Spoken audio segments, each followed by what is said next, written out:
Swagman, qui vivait actuellement à Miami avec sa compagne Lolita Rebular, a décidé de prendre une semaine de vacances en Tunisie seul.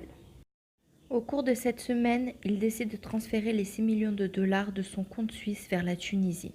Il se retrouve alors avec pas moins de 19 329 444 dinars, ce qui éveille les soupçons des banquiers tunisiens.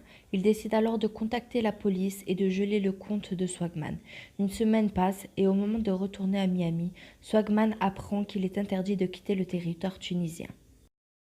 Swagman se rend donc au commissariat pour savoir ce qu'il se passe et un policier lui apprend qu'il fait office d'une enquête pour escroquerie. Swagman fait mine de ne pas comprendre ce qui lui arrive. Il restera bloqué en Tunisie pendant 3 mois. Pendant qu'il se rendait au tribunal, Swagman a écrit un message pour ses fans. J'écris ce message avec peine et douleur, mais je suis un grand garçon, je suis Swagman et Swagman ne meurt jamais. J'aimerais tout simplement que vous sachiez, mes Swaggy Baby, que quoi qu'il arrive dans la vie, il faut rester positif. Et je me dis que c'est le destin. Car souvenez-vous bien que tout est écrit dans la vie, et c'est lui qui l'a voulu ainsi si je suis en prison. Bien sûr, en étant en prison, je fais le bonheur de beaucoup de haineux, même si je ne souhaiterais jamais cela, même à mon pire ennemi. Mais le malheur de beaucoup de mes fans qui m'apprécient beaucoup.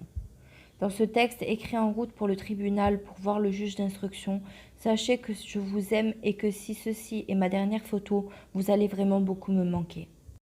Voilà, cette vidéo est terminée pour aujourd'hui.